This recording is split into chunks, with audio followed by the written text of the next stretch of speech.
नमस्कार. बरोबर 12 वाजता आहेत आणि ठरल्याप्रमाणे मी लाईव्हला आलेलो आहे. अखिल भारतीय विद्यार्थी परिषदेच्या या फेसबुक पेजमध्ये आज आपण आपत्ती काळातील माध्यमांची भूमिका याबद्दल गप्पा मारणार आहोत. खरं तर ऑडियन्स बिल्ड होऊ दे, मग आपण गप्पा मारायला सुरुवात करूया.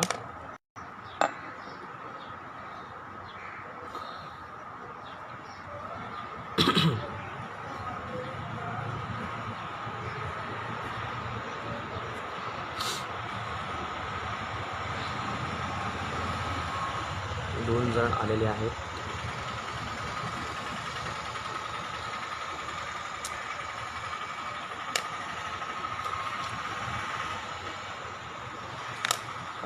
थोडंसं बोलायला सुरुवात करतो. ऑडियन्स बिल्ड होत जाईल. जास्त सायलेन्स बरा नव्हे, हे मलाही माहिती आहे. माझा आवाज तुमच्यापर्यंत पोहोचत असेलच.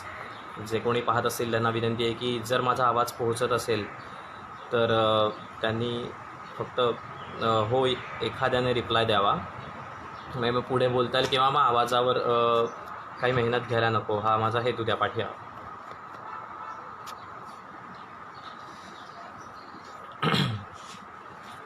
नमस्कार, मी दीपक पळसुले. ABP माझावर तुम्ही सगळेजण मला अँकरच्या भूमिकेत पाहत असतात, रिपोर्टर्सच्या भूमिकेत पाहत असतात आणि हेच धरून हा विषय मी तुमच्यासमोर मांडण्याचा प्रयत्न करतो आहे.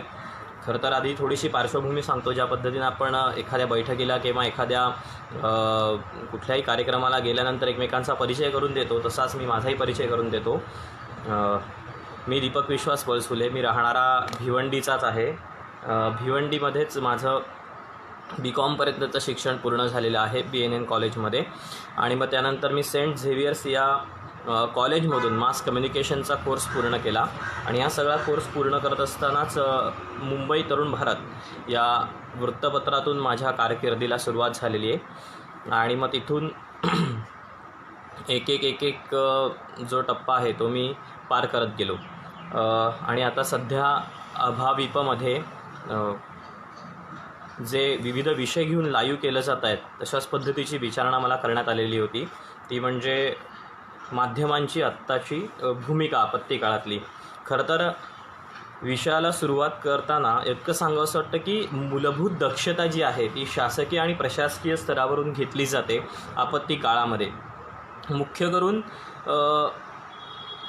ही सगळी दक्षता घेत असताना यामध्ये आपत्ती जी ओढावलेली असते, मग ती निसर्गनिर्मित असेल किंवा मानवनिर्मित असेल, त्यामध्ये माध्यमांची भूमिका ही अतिशय महत्त्वाची असते. मनुष्य आणि आर्थिक हानी कमी करण्यासाठी खरं तर माध्यमं ही चोख भूमिका बजावत असतात. कसं तर एक टप्पा मी उलगडून सांगतो. माध्यमं जी असतात ती लोकांची भूमिका खरं तर समजावून सांगत असतात. पण या सगळ्यामध्ये माध्यमांना सगळ्यात मुख्य गोष्टीवर लक्ष ठेवावं लागतं, ते म्हणजे अफवांचं पेव फुटू नये.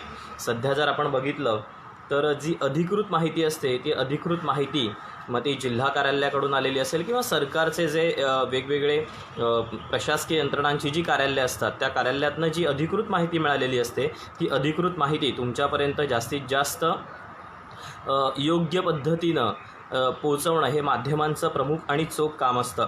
खरं तर एरवी विरोधी पक्षाची भूमिका आम्ही माध्यमं म्हणून बजावत असतो, पण ही भूमिका बजावत असताना आपत्ती काळामध्ये म्हणजे आत्ताची कोरोनाची जी आपत्ती ओढावलेली आहे किंवा अन्य ज्या काही आपत्ती असतात त्यामध्ये शासकीय आणि प्रशासकीय स्तरावर त्या लोकांच्या सोबत काम करणं हे माध्यमांनी अभिप्रेत असतं.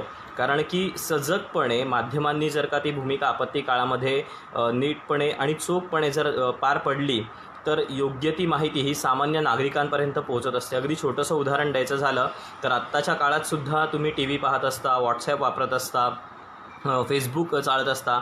या सगळ्यामध्ये तुम्हाला विविध चॅनल्सची, विविध पेपर्सची नोटिफिकेशन्स तुमच्यापर्यंत पोहोचत असतात. आणि तुम्ही त्यामुळेच जे माध्यमांवर असता तो विश्वास ठेवून असता. त्यामुळे असं आहे की जिल्हा कार्यालयाकडून जी माहिती आम्हाला उपलब्ध होत असते त्या माहितीच्या आधारे आम्ही तुमच्यापर्यंत अधिकृत जी माहिती आहे ती पोहोचवत असतो. त्यानंतर अंतर्गत स्पर्धा ही या दरम्यान सगळ्यांच्या सोबत जी एरवी असते ती बाजूला ठेवली जाते. आत्ताच्या काळामध्ये आम्ही स्पर्धाच करतो आहोत, TRPसाठीच चढाओढ सगळी सुरू असते, तर असं दरवेळेला नसतं. आणि या सगळ्यामध्ये लोकांचं मनोधैर्य हे जास्तीत जास्त कसं उंचावता येईल हे सुद्धा आम्ही पाहत असतो. आणि हे सगळं करत असताना खरं तर लोकांची भूमिका समजावत असताना यामध्ये आर्थिक सहकार्यासाठी सुद्धा आवाहन करण्यात येतं. ही सुद्धा माध्यमांची आपत्तीच्या काळातली एक अतिशय महत्त्वाची आणि मोलाची भूमिका आहे. आर्थिक आवाहन अशासाठी केलं जातं, जे चॅनल्सच्या माध्यमातून केलं जातं, पेपर्सच्या माध्यमातून केलं जातं. जे मोठमोठे पेपर्स असतात त्याच्यातून आर्थिक जो निधी आहे तो मोठ्या प्रमाणात गोळा केला जातो, तो लोकांपर्यंत पोहोचवला जातो आणि योग्य वेळेला योग्य माहिती प्रसारित जी आम्ही करतो त्याच्यामुळे असं होतं की व्यवस्थापन जे आपल्या इकडचं आहे, आपत्ती व्यवस्थापन कक्ष जो आहे, त्यांना टाईम मॅनेजमेंट करायलासुद्धा या माध्यमांच्यामुळे खूप मदत होते आणि लोकांमध्ये विश्वास आणि एकात्म भावनासुद्धा जागृत ठेवण्याचं काम हे आत्ताच्या काळामध्ये माध्यमं करत असतात, किंबहुना ती त्यांनी या अगोदरसुद्धा केलेली आहे. त्यानंतर या सगळ्यामध्ये खरं तर आपत्ती व्यवस्थापन जे आहे ते नियमितपणे जर माहिती दिली किंवा त्यांच्याकडनं जर का आम्हाला योग्य ते प्रशिक्षण दिलं गेलं तर जो गोंधळ बरेचदा उडतो एखादी बातमी देण्याचा, तर तो काही अंशी काय म्हणतो आपण टाळता येऊ शकतो. योग्य वेळेला योग्य माहिती आणि योग्य प्रमाणात जी माध्यमं असतात ती आत्ताच्या काळामध्ये खरं तर देत असतात. पण समाज माध्यमांमध्ये ना लाभाहूनसुद्धा अधिक हानिकारक असतो तो म्हणजे आपला सोशल मीडिया. आणि हे सगळं करत असताना काय होतं की बरेचदा अफवांचं पेव फुटतं.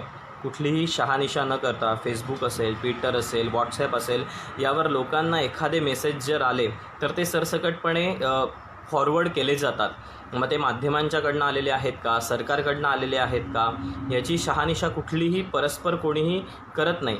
त्यामुळे आत्ताच्या काळात आपत्ती व्यवस्थापन करत असताना सरकारकडनं जी अधिकृत माहिती असते ती आम्ही देतो आणि ती दिल्यानंतर मग काय होतं, ती मग आम्हाला पुन्हा प्रसारित करावी लागते की अशा पद्धतीची एखादी गोष्ट व्हायरल झालेली आहे, व्हायरल झालेली गोष्ट ही पूर्णपणे अफवा आहे किंवा याच्यावर विश्वास ठेवू नका, अशी पुन्हा बातमी प्रसारित झालेलीसुद्धा तुम्ही पाहत असाल. या सगळ्यामध्ये आणखीन एक महत्त्वाचा असतो तो म्हणजे इन्फॉर्मेशन टेक्नॉलॉजी आणि जिओग्राफिकल म्हणजे उपग्रहीय साधनं. ही उपग्रहीय साधनं कशा पद्धतीनं वापर केली जातात आपत्ती व्यवस्थापनामध्ये आणि त्याच्यामध्ये माध्यमं कशी भूमिका पार पडतात. तर एखाद्या वेळेला जिओग्राफिकल किंवा नासाचं जर एक उदाहरण द्यायचं झालं तर अमेरिकेमध्ये नासाच्या उपग्रहावरून कॅलिफोर्नियामध्ये वणवा लागलेला होता आणि तो वणवा जो लागलेला होता ते सगळं लक्षात आल्यानंतर तातडीनं त्याच्यावर हालचाल करता आली आणि मग त्याची बातमी ही प्रसारित केली गेली की त्या आजूबाजूची जी राहणारी कुठली लोकं होती त्या लोकांना तिथून दूर करता आलं, त्याची जी दाहकता होती ही कमी करता आली. म्हणजे मी जे मगाशी म्हणत होतो की आपत्ती व्यवस्थापनामध्ये काय म्हणतो आपण की टाईम मॅनेजमेंट हे त्यांना करण्यासाठी खूप उपयोग हा माध्यमांचा केला जातो. आपत्ती व्यवस्थापनामध्ये माध्यम हे फक्त आपण कसं म्हणतो की टी व्ही माध्यम किंवा वृत्तपत्र माध्यम असंच त्याच्याकडे पाहिलं जातं, पण ह्याच्यामध्ये आणखीन एक माध्यम आहे ते म्हणजे NGO. ह्या NGOचा रोलसुद्धा अतिशय महत्त्वाचा असतो, कारण की ह्या ज्या सगळ्या NGO असतात ना या त्यांच्या भूमिका मांडत असतात आणि या भूमिका मांडत असताना या अशासकीय सगळ्या संस्था असतात त्याच्यामध्ये ना त्या सरकारच्या रक्षक आणि सहाय्यकसुद्धा असतात, कारण की NGO ना नफा आणि ना तोटा या तत्वावर काम करत असतात. आणि या सगळ्या काम करत असताना जिथे खरं तर शासन पोहोचत नाही अशा ठिकाणी अप्रत्यक्षरित्या शासनाचीच भूमिका ते त्या ठिकाणी पार पडत असतात. आणि हे पार पडत असताना तिथपर्यंत त्या पोहोचल्यानंतर त्यांच्याकडनं जी मदत उभारली जाते किंवा जी मदत दिली जाते तर ती अतिशय महत्त्वाची असते. म्हणजे जर का सांगायचं झालं तर डॉक्टर्स विदाऊट बॉर्डर्स, मी काही पॉईंट्स काढून घेतलेले होते त्याच्यावरून मी बोलतो की डॉक्टर्स विदाऊट बॉर्डर्स म्हणजे आत्ताचे जे कोरोनाचं संकट सगळ्यांवर ओढावलेलं आहे तर अशा ठिकाणी ही संस्था खूप मोठ्या प्रमाणात काम करत असते. त्यांचं कार्य किंवा हे जे आहे तर त्या ठिकाणाहूनच सगळं काय म्हणतो आपण की प्रसिद्धीच होतातच येतं असं नव्हे. याशिवाय डायरेक्ट रिलीफ इंटरनॅशनल 70 राष्ट्रांमध्ये ही काम करत असते. याशिवाय पुनर्वसन, पुनर्बांधणी, सुधारित बांधणी या सगळ्यामध्ये अशा ज्या काही NGOज असतात ही सुद्धा माध्यमच आहेत. तर त्यांचासुद्धा अतिशय महत्त्वाचा वापर या सगळ्याच्यामध्ये केला जातो. यासोबतच जर काही उदाहरणं द्यायची झाली तर केरळचा पूर असेल, भूकंप असेल, किल्लारीचा 93 साली आलेला, सुनामी असेल, महापूर असेल, चक्रीवादळ असेल, दुष्काळ असेल, वीज प्रपात असेल, रेल्वे अपघात असेल, दहशतवादी हल्ला असेल, एखाद्या वेळेला झालेली चेंगराचेंगरी असेल, आत्ता आलेला साथीचा रोग असेल, किंवा साथीचा रोग जो आत्ता आलेला आहे तर याच्याबद्दलची रोगाची लक्षणं म्हणा, परिणाम म्हणा, गांभीर्य म्हणा, हा प्रत्येक डॉक्टर प्रत्येक घराघरात जाऊन तुम्हाला सांगू शकत नाही.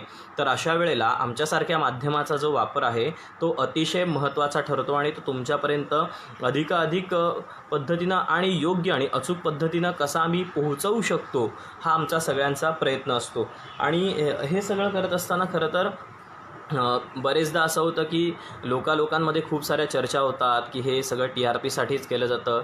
तर या दरम्यान मी स्वतः माध्यमामध्ये काम करतो म्हणून सांगू शकतो की आत्ता फक्त TRPची स्पर्धा नसते. आत्तासुद्धा पत्रकार हा सुद्धा माणूस असतो आणि काम करत असताना त्यालासुद्धा अशा काही गोष्टीची लागण होऊ शकते. जर का तुम्ही बघितलं तर आत्ता मला एक कमेंट आलेली आहे की 53 पत्रकारांना कोरोनाची लागण झालेली आहे आणि हे गंभीर आहे. संजय तांबे पाटील यांनी हे केलेलं आहे, यांनी ही कमेंट केलेली आहे. आणि त्यांचं म्हणणंसुद्धा बरोबर आहे की वर्क फ्रॉम होम करून द्यायला हवं. सरकारनं 1 कोटी रुपयांचं सुरक्षा कवच जाहीर केलं पण तरीही रक्कम मोजली तरी गेलेला माणूस परत येत नाही. स्वाभाविकच असं बरोबर आहे. आणि नेमकं काय योग्य आणि नेमकं काय अचूक हे लोक एकमेकांमध्ये परस्परपणे ठरवत जातात. आणि माध्यमांकडनं बरेचदा असं होतं की अतिशयोक्ती ही केली जाते पण ही दरवेळेलाच केली जाते असं नाही आहे. पण हे सगळं करत असताना आपल्याला म्हणजे माध्यमं म्हणून योग्य ती माहिती योग्य त्या वेळेमध्ये तुमच्यापर्यंत पोहोचवण्याचा आमचा हा पूर्णपणे खटाटोप असतो. फार याच्यावर न बोलता काही प्रश्न माझ्याकडनं मिस होऊ नयेत म्हणून मी ते प्रश्न काही बरेचसे गेलेले होते तर ते प्रश्न घेण्याचा प्रयत्न करतो, प्रश्नांची उत्तरं देतो.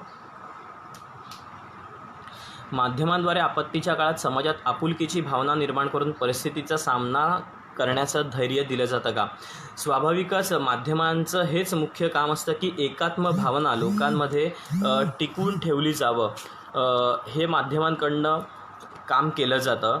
अभाविप भिवंडीचाच हा प्रश्न होता. त्यानंतर राजेश जयवंत यांचा हा प्रश्न आहे की तोच प्रश्न खरं तर त्यांनी विचारलेला आहे. माध्यमांनी आपत्तीच्या काळामध्ये खरं तर लोकांच्या भावना या अधिक तीव्र असतात, लोकांचा संताप हा अधिक तीव्र असतो. त्या सगळ्या दरम्यान लोकांमध्ये कुठल्याही अफवा पसरणार नाहीत किंवा त्यांचं मनोधैर्य खच्ची केलं जाणार नाही आणि योग्य ती आणि अचूक माहिती पुरवणं हे माध्यमांचं काम असतं. त्याच्यातून लोकांनी खरं तर त्यांचंही मनोधैर्य हे टिकवून ठेवायला हवं. कारण की माध्यमांचा एक प्रतिनिधी तुमच्यापर्यंत फक्त आलेला असतो. तो वेगवेगळ्या ठिकाणाहून वेगवेगळ्या स्तरावरून योग्य ती माहिती तुमच्यापर्यंत पोहोचवत असतो की जेणेकरून पॅनिक सिच्युएशन ही कुठलीही उत्पन्न होणार नाही. राजेश पाठारे यांचा प्रश्न आहे की न्यूजरूम किंवा ऑफिसमध्ये काम करत असताना तेथील सहकाऱ्यांचा भिवंडीकडे बघण्याचा दृष्टिकोन कसा असतो? खरं तर भिवंडी म्हटलं तर लोकांसाठी अजूनही खूप सारा सेन्सिटिव्ह झोन म्हणून लोक त्याच्याकडे पाहतात. त्यानंतर भिवंडीतून एखादी व्यक्ती ही मुंबईसारख्या ठिकाणी रोज जाते, काम करते, हे खरं तर भिवंडीकरांनासुद्धा पटणारं नाही आहे. पण तरीसुद्धा भिवंडीकर हल्ली विश्वास ठेवायला लागलेले आहेत की आम्ही अशी कामं करू शकतो. निकिताताई म्हणतात की योग्य आणि अचूक आणि प्रश्नचिन्ह. निकिताताई तुमचा मला प्रश्न कळलेला नाही. विनय वाघ यांचा प्रश्न आहे की ABVPचा निवेदक निर्माता भाजपच्या RSSच्या विद्यार्थी आघाडीच्या फेसबुक चॅनल लाईव्ह आला, हे बरं झालं.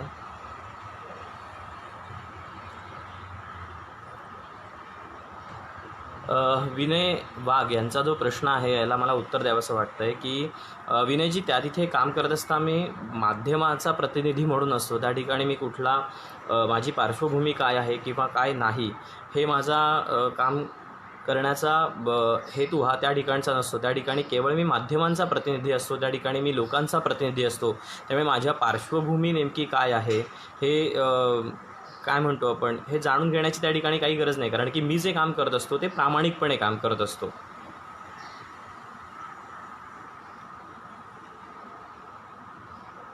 माध्यम भांडवलदारांच्या हाती गेल्यानं त्यात विश्वासार्हता राहिली नाही. पत्रकार किती प्रामाणिक असला तरी तो तग धरत नाही. जितेन म्हात्रे यांचा हा प्रश्न आहे.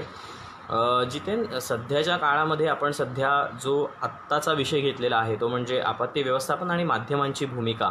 तर हा जो विषय तुमचा आहे हा काहीसा विषयाला दुसरीकडे घेऊन जाणारा आहे. नंतर हिमांशू रानाडे, वांद्रे प्रकरणात नक्की दोषी कोण आहे?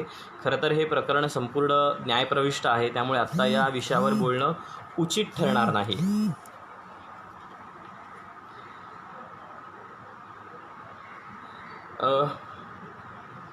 ओजस जेवण त्यांचा प्रश्न आहे की सध्या तुम्ही या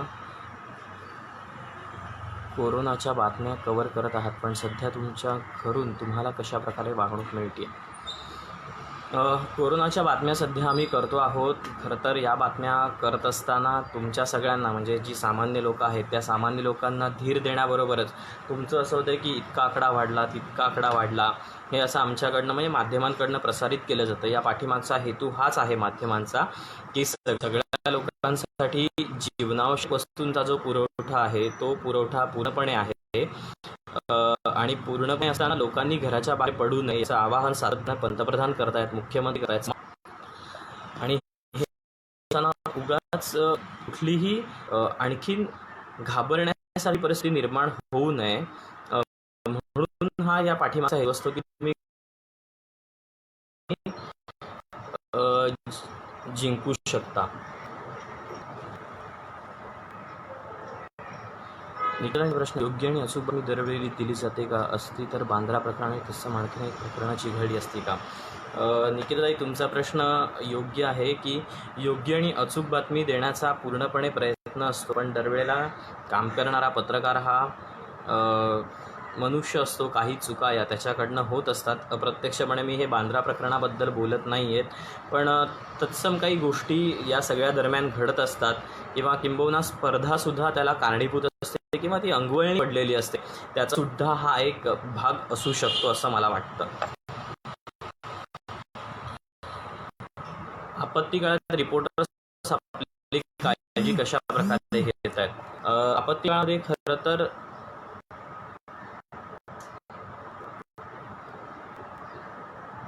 रिपोर्टर्स जे आहेत त्यांना चॅनल्सकडनं सध्या बहुतांश चॅनल्सकडनं वर्क फ्रॉम होम दिलेलं आहे, पण दरवेळेला वर्क फ्रॉम होम करणं हे तांत्रिकदृष्ट्या शक्य नसतं. तरीसुद्धा आत्ताच्या काळामध्ये जवळपास खूप सारे जण हे वर्क फ्रॉम होम करत आहेत. घरी असल्यानंतर स्वतःची काळजी घेणं आहे, पण यासोबतच सॅनिटायझर ठेवणं, मास्क स्वतः घालणं, ते सातत्यानं नवनवीन म्हणजे एक ठराविक काळानंतर मास्क फेकून द्यावा लागतो 8 तास 12 तास वापरल्यानंतर. नवीन पास सोबत ठेवणं, यासोबत सोबत असलेल्या कॅमेरा पर्सनची काळजी घेणं, ड्रायव्हरची काळजी घेणं, त्यानंतर हँडग्लोव्ज वापरणं, सातत्याने हात धुणं, घरी गेल्यानंतरसुद्धा आत्ताचे जे कोणी रिपोर्टर्स आहेत किंवा आम्हीसुद्धा आहोत की जो रोज ऑफिसला जातो आणि तिथून पुन्हा घरी येतो आहोत, तर आल्यानंतर कुठेही स्पर्श न करता थेट पूर्ण सॅनिटाईज होणं, अशा सगळ्या गोष्टी ज्या आहेत ते रिपोर्टर्स किंवा आम्ही हे आपापल्या परीनं काळजी घेत आहोत या सगळ्याची.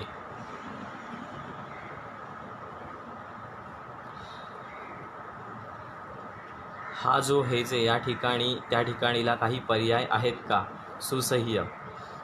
नक्कीच आहेत. त्यासाठी मला असं वाटतं की आपल्या इकडच्या काही निवेदकांनी किंवा रिपोर्टर्सनी आपल्या स्वतःच्या भाषेवर म्हणजे मातृभाषेवर, आपण ज्या मातृभाषेमध्ये काम करतो आहोत त्या मातृभाषेला अधिक बळकटी कशी आणता येईल किंवा त्याचा जास्तीत जास्त अभ्यास कसा करता येईल, हे जर का ठरवलं किंवा हे जर का त्यांनी अभ्यासलं तर हा जो किंवा हे जे किंवा या ठिकाणी आणि त्या ठिकाणी जे मी बोलत असतो हे नक्कीच टाळता येऊ शकतं. निकिताताई,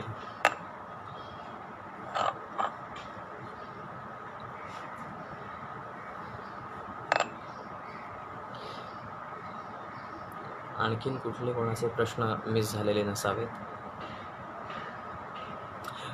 कोणाचे काही प्रश्न असतील तर विचारा, कारण की आपला जो विषय आहे हा मांडायचा ठरवलं तर त्याच्यामध्ये टेक्निकल गोष्टी या खूप आहेत, टेक्निकल गोष्टी या खूप सांगता येतील, पण असं होतं की बरेचदा एखादा कुठलाही प्रतिनिधी याने आता कॅमेरासमोर येऊन रिपोर्टिंग करणं आणि अशा पद्धतीनं ही भूमिका मांडणं हे एखाद्या व्याख्यानातून किंवा हे ठीक आहे, पण आत्ता फेसबुक लाईव्हच्या माध्यमातून हे मांडताना त्याला काही मर्यादा आहेत, त्यामुळे मी पूर्ण त्या सगळ्या गोष्टींमध्ये शिरणार नाही.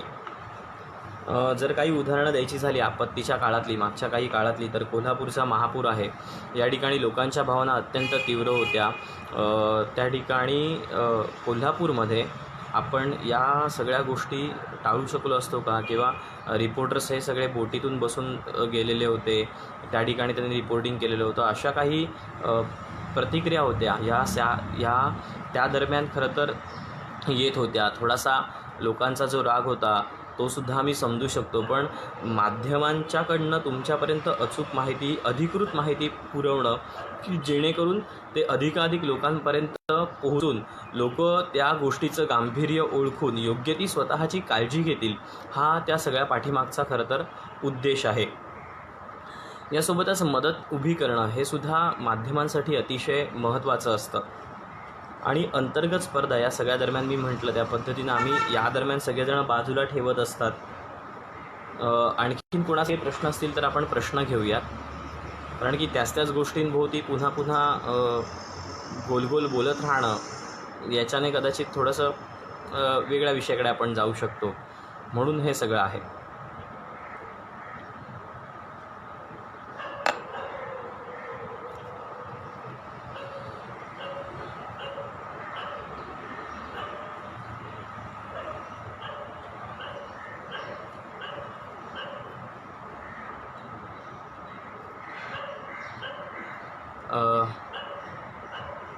बहुधा लोकांचे काही प्रश्न नसावेत असं मला वाटतं. आणि त्यासोबतच पुन्हा माध्यमांची भूमिका या विषयामध्ये जर आपण गेलो तर आणखीन त्याला विविध कंगोरेसुद्धा आहेत. तर ते कंगोरे किंवा त्याच्याबद्दलचे वाद म्हणा किंवा त्याच्याबद्दलचे प्रतिवाद म्हणा, तर ते सुद्धा खूप सारे आहेत.